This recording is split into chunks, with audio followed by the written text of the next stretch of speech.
Cambridge IELTS 9 by University of Cambridge ESOL examinations, published by Cambridge University Press.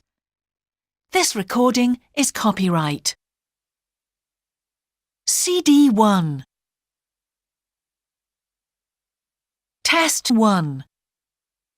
You will hear a number of different recordings, and you will have to answer questions on what you hear. There will be time for you to read the instructions and questions, and you will have a chance to check your work. All the recordings will be played once only. The test is in 4 sections. At the end of the test, you will be given 10 minutes to transfer your answers to an answer sheet. Now turn to Section 1. Section 1. You will hear a man phoning to inquire about a job vacancy. First, you have some time to look at questions 1 to 4.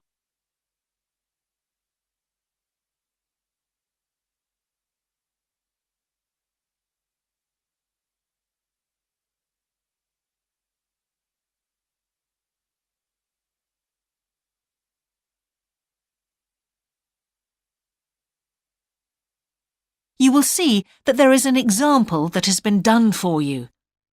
On this occasion only, the conversation relating to this will be played first.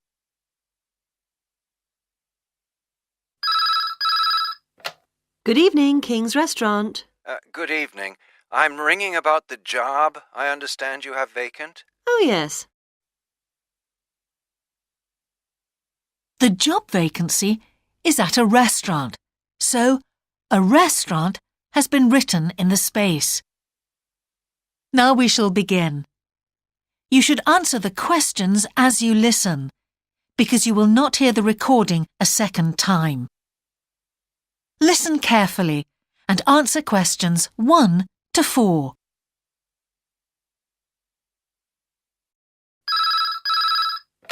Good evening, King's Restaurant. Good evening. I'm ringing about the job I understand you have vacant. Oh, yes. I'd like to find out a few more details, if I may. Yes, of course. Can I take your name? It's Peter Chin. OK, Peter. Well, if you want to ask about the job, and then if we're both still interested, we could arrange for you to come for an interview. Great, thanks. I'm afraid I missed the advert for the job, but heard about it from a friend. That's no problem at all. What would you like to know? Well, what sort of work is it? Washing up? It's answering the phone. Oh, right, fine. And not waiting at table. That'd be good. And how many nights a week would it be? Well, we're really only busy at the weekend. So 2 nights? 3, actually, so it would work out at 12 hours a week. That'd be fine. It wouldn't interfere with my studies. Are you at the university? Yes, first-year physics student. Oh, right. And because I'm not an EU national, would I need a work permit? Yes, you would. Just get your tutor to sign it. That wouldn't be a problem if I were to get the job. Where exactly is the restaurant? Well, we have 2 branches. The one we're recruiting for is in Hillsdon Road. I don't know that. How do you spell it, please? It's HILLSDUNNE Road. Got that. Thanks. Is it near a bus stop? Yes, the nearest one would probably be just beside the library. Oh, yes, I know it. That'd be fine for me. And could I ask about the pay? We're offering £4.45 an hour. That's very good. My last job was £3.95 an hour. Before you hear the rest of the conversation, you have some time to look at questions 5 to 10.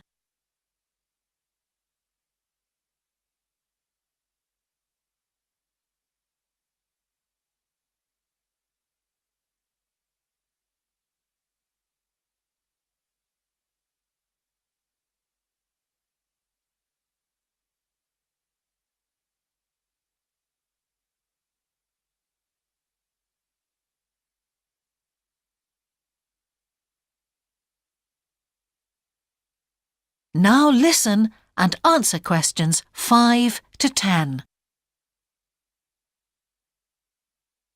We feel it's pretty good, and we also offer some good fringe benefits. Really? Well, we give you a free dinner, so you eat well. Right. Better than hostel food. We certainly hope so. And we also offer extra pay for working on national holidays. Oh, that's a really good perk, isn't it? Yes, we think so. And then because of the difficulties of getting public transport, if you're working after 11 o'clock, we drive you home. Oh, that's good to know. Well, we'd certainly be interested in inviting you for an interview if you're still interested. Oh, yes, certainly. Could I just also ask what qualities you're looking for? Well, for this particular job, we want a clear voice, which you obviously do have. Thanks. And you must be able to think quickly, you know. Well, I hope I... So, when could you come in for an interview? We're actually quite quiet tonight. Sorry, I couldn't come tonight. Or tomorrow, I'm afraid. Thursday's okay. That'd be 22nd of October? Fine. After 5 p.m.? Yes, fine. Would 6 o'clock be okay? Perfect. And could you bring along the names of 2 referees? Yes, that's fine. No problem. Good. I look forward to seeing you. Oh, by the way, who should I ask for? Oh, yes, of course. Sorry. My name is Samira Manuja. Can you spell that, please? Manuja. Okay. I've got that. Thanks very much. Look forward to seeing you later on then. That is the end of section 1. You now have half a minute to check your answers.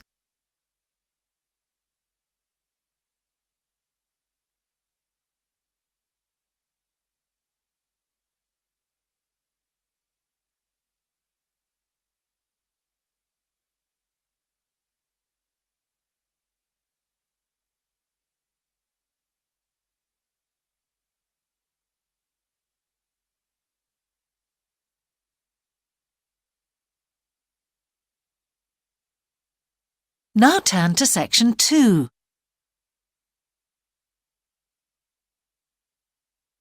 Section 2. You will hear part of a radio programme about the opening of a new local sports shop. First, you have some time to look at questions 11 to 16.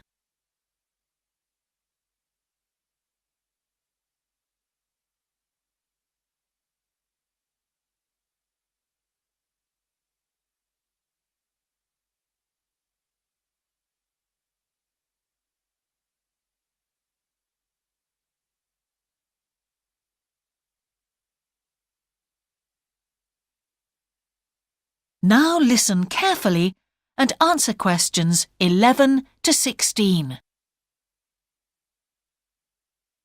Now we go to Jane, who is going to tell us about what's happening in town this weekend. Right, thanks, Andrew. And now on to what's new. And do we really need yet another sports shop in Bradcaster? Well, most of you probably know Sports World, the branch of a Danish sports goods company that opened a few years ago. It's attracted a lot of custom, and so the company has now decided to open another branch in the area. It's going to be in the shopping centre to the west of Bradcaster, so that will be good news for all of you who found the original shop in the north of the town hard to get to. I was invited to a special preview, and I can promise you, this is the ultimate in sports retailing. The whole place has been given a new minimalist look with the company's signature colours of black and red. The first 3 floors have a huge range of sports clothing as well as equipment.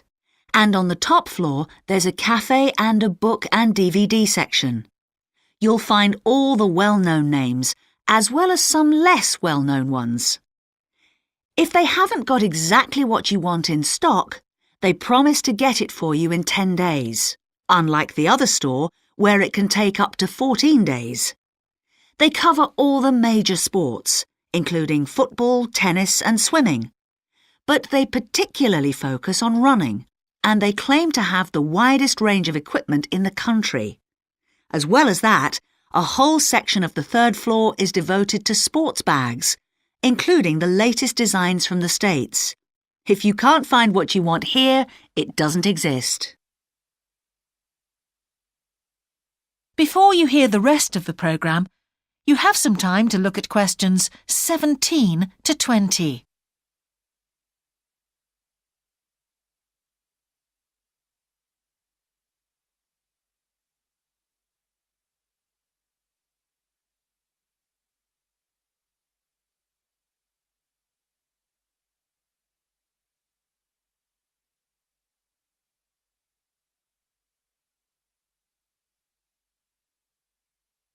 Now listen and answer questions 17 to 20.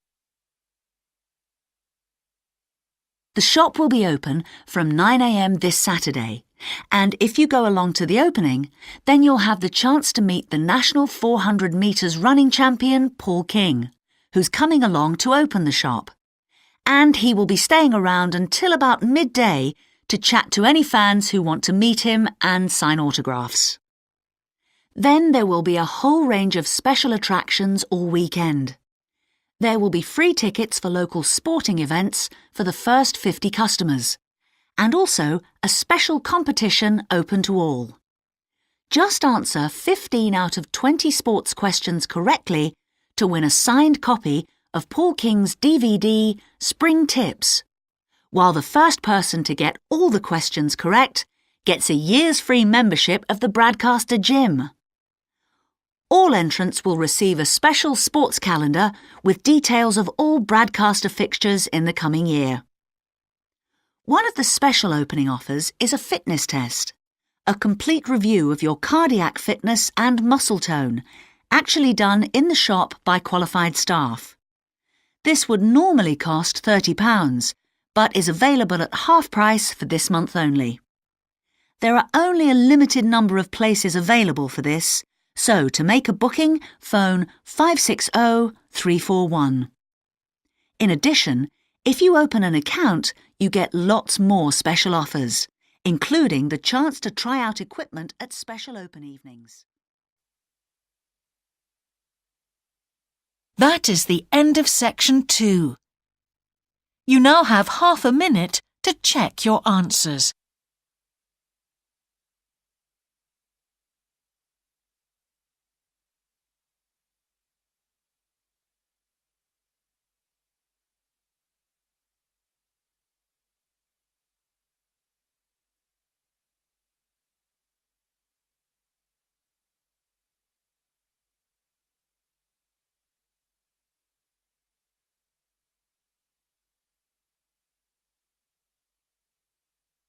Now turn to section 3.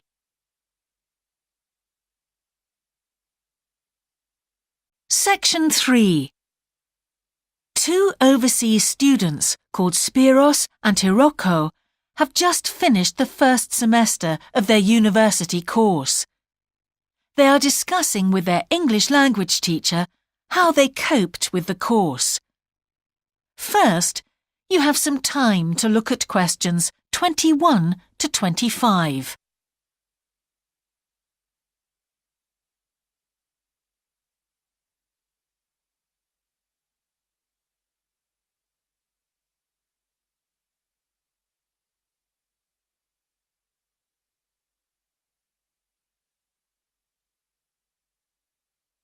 Now listen carefully and answer questions 21 to 25. Before we start, Spiros and Hiroko, thanks for coming in today to talk about your recent study experiences, and congratulations to you both in doing so well in your first semester exams. Thank you. I'd like to discuss with you the value of the English for Academic Purposes course you did here last year before starting your university course. Spiros, if I could start with you, what parts of the program have now proved to be particularly valuable to you? I think that having to do a seminar presentation really helped me. For example, a couple of weeks ago in our marketing subject, when it was my turn to give a presentation, I felt quite confident.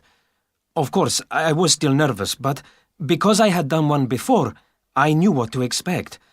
Also, I know I was well prepared, and I had practiced my timing. In fact, I think that in relation to some of the other people in my group, I did quite a good job, because my overall style was quite professional. What about you, Hiroko? That's interesting. In my group, I was really surprised by the way the students did their presentations. They just read their notes aloud. Can you believe that? They didn't worry about their presentation style or keeping eye contact with their audience. And I remember that these things were really stressed to us in the course here. So, how did you approach your presentation, Hiroko? Well, to speak frankly, I read my notes too. At the time, it was a relief to do it this way, but actually when I had finished, I didn't feel any real sense of satisfaction. I didn't feel positive about the experience at all. That's a pity. You know, although I was pleased with my presentation, I am not so pleased with my actual performance right now in the tutorials. During the whole semester, I've not said anything in our tutorial discussions. Not a word. Really, Spiros? Why's that? Do the other students talk too much? It's partly that, but it's mostly because I have had no confidence to speak out. Their style of speaking is so different. It's not the style we were used to during the course. They use so many colloquialisms. They're not very polite, and sometimes there seems to be no order in their discussion. Also, they are very familiar with each other, so because they know each other's habits, they can let each other into the discussion. You're right, Spiros. I have experienced that too. Before you hear the rest of the conversation, you have some time to look at questions 26 to 30.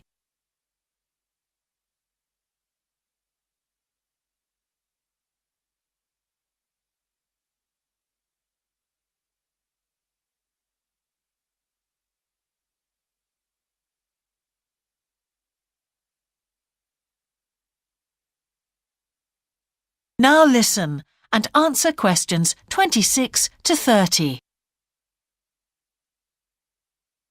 For most of this semester, I've said absolutely nothing in tutorials. But recently, I've been trying to speak up more, and I just jump in, and I've noticed an interesting thing. I've noticed that if they thought my point was interesting or new, then the next time they actually asked for my opinion. And then it was much easier for me to be part of the discussion. Oh, that's great, Hiroko. I hope that happens for me next semester. I'll have to work hard to find some interesting points. What helped you to find these ideas? I think that one thing that helped me with this was the reading. I've had to do so much reading this semester just to help me make sense of the lectures. At first, I couldn't understand what the lectures were talking about, so I had to turn to the books and journals. Every night I read for hours, using the lists of references that were given, and I made pages of notes. At breakfast, I read and read my notes again. This habit has helped me to follow the ideas in the lectures, and it's also given me some ideas to use in the tutorials. But I did so much reading anyway. I don't think there's any time left over for anything extra. My reading speed is still quite slow, though I'm much better at dealing with vocabulary than I used to be. What else do you think we could add to the course program to help with this reading problem? There's not really anything because it's my problem. I remember we were given long articles to read. We didn't like that, but now I realize that reading those long articles was good preparation for the things I need to read now. Also, in class, we regularly had speed reading tasks to do, and we kept a record of our reading speed, so the teachers were encouraging us to work on that. That's true, Spiros, but what we read could have been different.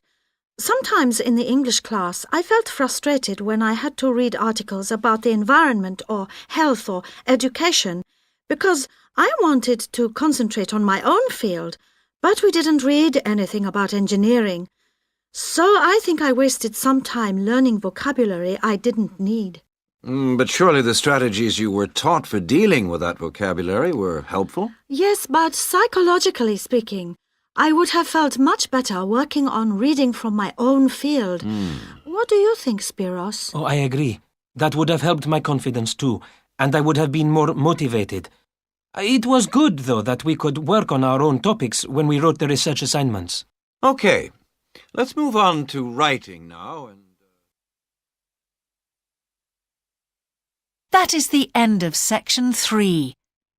You now have half a minute to check your answers.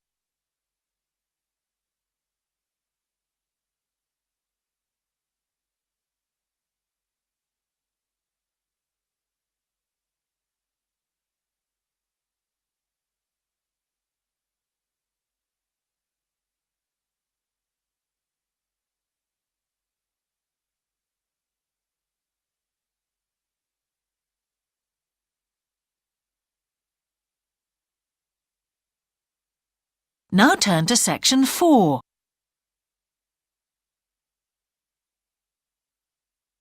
Section 4. You will hear part of a lecture about a problem related to the behaviour of certain sea creatures. First, you have some time to look at questions 31 to 40.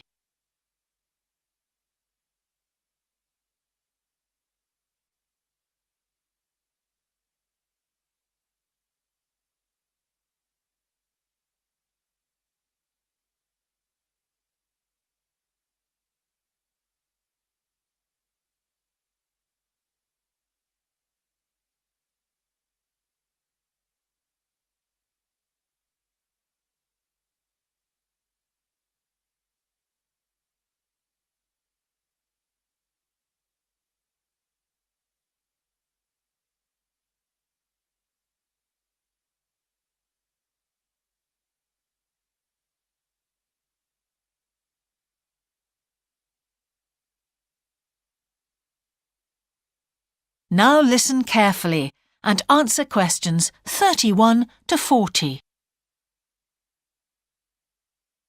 Good afternoon, everyone. Well, with some of you about to go out on field work, it's timely that in this afternoon's session I'll be sharing some ideas about the reasons why groups of whales and dolphins sometimes swim ashore from the sea right onto the beach and, most often, die in what are known as mass strandings. Unfortunately, this type of event is a frequent occurrence in some of the locations that you'll be travelling to, where sometimes the tide goes out suddenly, confusing the animals. However, there are many other theories about the causes of mass strandings. The first is that the behaviour is linked to parasites. It's often found that stranded animals were infested with large numbers of parasites. For instance, a type of worm is commonly found in the ears of dead whales. Since marine animals rely heavily on their hearing to navigate, this type of infestation has the potential to be very harmful. Another theory is related to toxins or poisons. These have also been found to contribute to the death of many marine animals. Many toxins, as I'm sure you're aware, originate from plants or animals. The whale ingests these toxins in its normal feeding behaviour, but whether these poisons directly or indirectly lead to stranding and death seems to depend upon the toxin involved. In 1988, for example, 14 humpback whales examined after stranding along the beaches of Cape Cod were found to have been poisoned after eating tuna that contained saxitoxin, the same toxin that can be fatal in humans.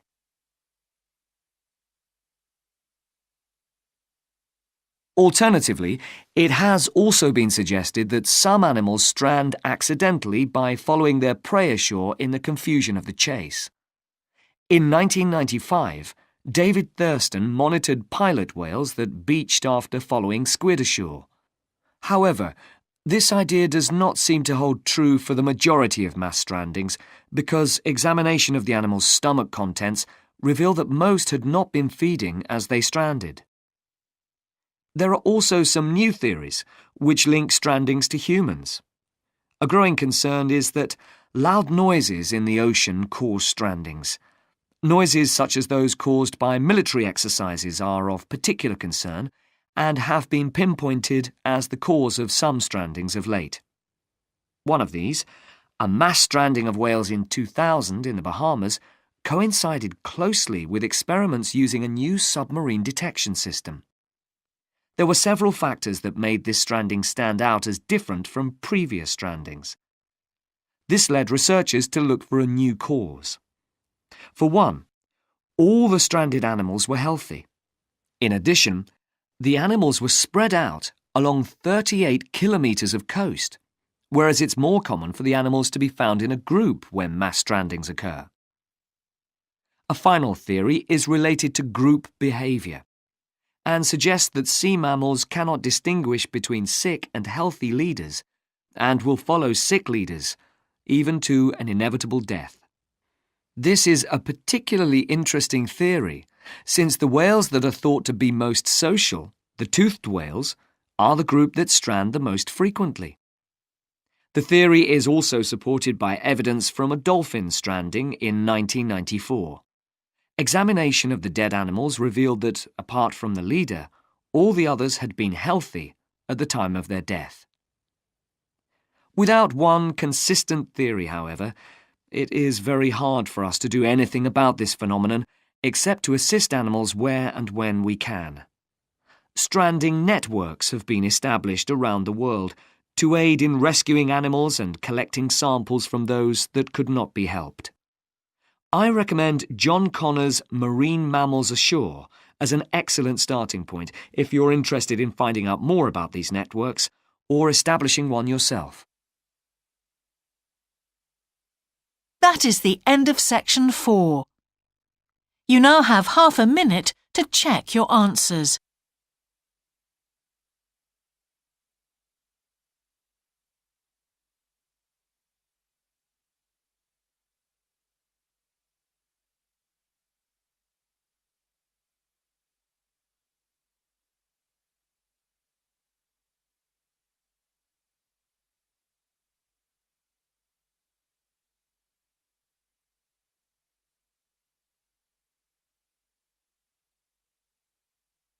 That is the end of the listening test. In the IELTS test, you would now have 10 minutes to transfer your answers to the answer sheet.